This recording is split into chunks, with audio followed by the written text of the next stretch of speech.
नमस्कार, आप देख रहे हैं हल्ला बोल टीवी। मैं हूं नितेश तिवारी।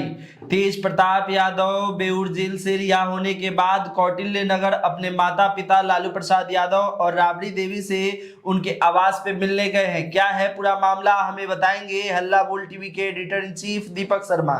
तो तेज प्रताप यादव जेल से बेऊर जेल से छूट चुके हैं और बेऊर जेल से निकलने के बाद जैसा कि मैंने आपको बताया था कि वे जरूर जाएंगे राबड़ी देवी से मिलने और लालू प्रसाद यादव से मिलने। वैसा ही हुआ। तेज प्रताप यादव कौटिल्य नगर स्थित आवास, जहां लालू प्रसाद यादव राबड़ी देवी फिलहाल रह रही हैं, राबड़ी आवास खाली करने के बाद से पहुंचे कौटिल्य नगर आवास और माता राबड़ी देवी और पिता लालू प्रसाद यादव से मुलाकात की।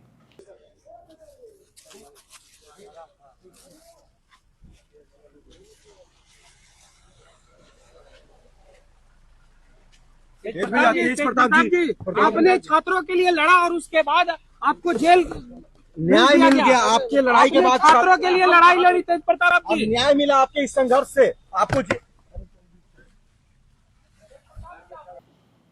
राबड़ी देवी तेज प्रताप यादव को बहुत, हर कोई अपने बेटे को मानता है, हर माँ मानती है, लेकिन वो बहुत ज्यादा स्नेह रखती हैं तेज प्रताप से, तेजस्वी से भी ज्यादा स्नेह रखती है तेज प्रताप के लिए राबड़ी देवी।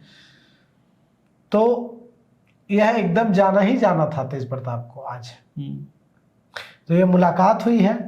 तेज प्रताप यादव मुलाकात करके निकले तो पत्रकारों ने उनसे बात करने की कोशिश की, लेकिन उन्होंने किसी सवाल का जवाब नहीं दिया और वहां से निकल गए।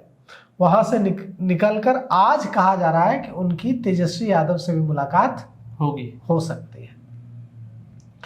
और अब जब वहां राजद मजबूत होता दिख रहा है तो ऐसे में तेज प्रताप यादव ने जो अपील की थी कि प्रशांत किशोर को वोट दें, उस पे वे कितनी मजबूती से टिके रहते हैं। क्योंकि परसों चुनाव, क्या ये संभव है कि कल वो ऐलान कर दे कि जो वीणा मानवी हैं उनको उनके जगह पे जो उन्होंने प्रशांत के समर्थन दिया था उसके जगह पे राजद की जो प्रत्याशी रेखा गुप्ता है उनको समर्थन दे दे? नहीं, ऐसा वो नहीं करेंगे, लेकिन ये संभव है कि चुप रह जाए। हाँ, इसीलिए मुझे जहां तक लग रहा है कि जो मीडिया प्रश्न कर रहे हैं उनसे, तो इसलिए वो मीडिया से मुखातिब भी नहीं हो रहे। बिल्कुल। तो ये हो सकता है कि अब वे प्रशांत किशोर पर कुछ न बोले, वे चुप्पी साध लें, मौन साध लें चुनाव तक, कुछ न बोले। क्योंकि तेजस्वी ने जिस तरह से अपने को एकदम झोंक दिया है रेखा गुप्ता के प्रचार में बांकीपुर में, देखिए सवाल बांकीपुर का नहीं है, सवाल ये है कि बांकीपुर में अगर राष्ट्रीय जनता दल का वोट बैंक छिटका और छिटक कर प्रशांत किशोर के साथ चला गया तो लंबे समय में तेजस्वी यादव को इससे बड़ा घाटा हो जाएगा। क्योंकि अगर यादवों ने प्रशांत किशोर को वोट कर दिया, मुसलमानों ने प्रशांत किशोर को वोट कर दिया, तो सीधे सीधे ये होगा कि तेजस्वी अपने वोट बैंक को संभाल कर नहीं रख पा रहे हैं और इससे तेजस्वी की राजनीति को लंबे समय में बड़ा घाटा होगा, राजद की राजनीति को लंबे समय में बड़ा घाटा होगा। इसीलिए ये जरूरी है कि बांकीपुर में जीत हो या हार हो, किसकी जीत हो किसकी हार हो वो तो अलग है। अगर तेजस्वी यादव राष्ट्रीय जनता दल अपना वोट बैंक बिखरने से नहीं बचा सका तो लंबे समय में बड़ी राजनीतिक हार होगी और ये सिर्फ इसका असर दूरगामी होगा, इसका बड़ा असर पड़ेगा।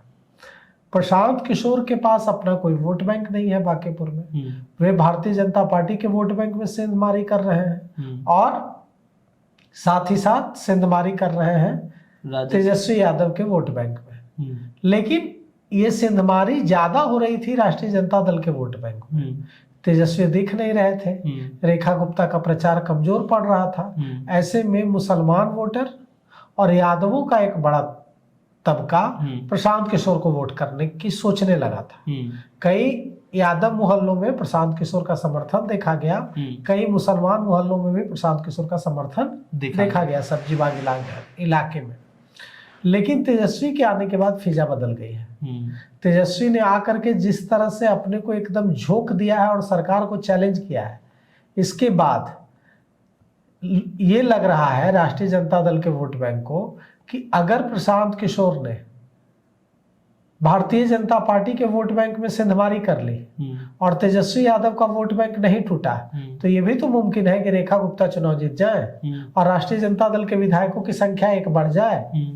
ये भी हो सकता है ना, बिल्कुल, कि रेखा गुप्ता चुनाव जीत जाए, क्योंकि प्रशांत किशोर भारतीय जनता पार्टी के वोट बैंक में सिंधमारी कर दें, राष्ट्रीय जनता दल का वोट बैंक कंसोलिडेट रहे और वहां से तेजस्वी यादव की कैंडिडेट रेखा गुप्ता चुनाव जीत जाए। अगर ऐसा होगा तो जो तेजस्वी यादव के सिर पर यह खतरा मंडराते रहता है कि उनके एक भी विधायक इधर उधर हुए तो उनके नेता प्रतिपक्ष की कुर्सी चली जाएगी, वो खतरा भी टल जाएगा, विधायकों की संख्या 1 बढ़ जाएगी।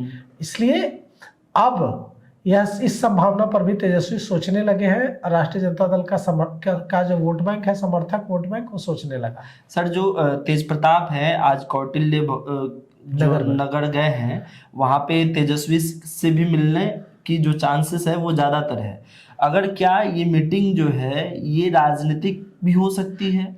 देखिए, अभी जो मुलाकात हुई है वो राबड़ी देवी और लालू प्रसाद यादव से उनकी मुलाकात हुई है। अभी तेजस्वी से मुलाकात की खबर नहीं है।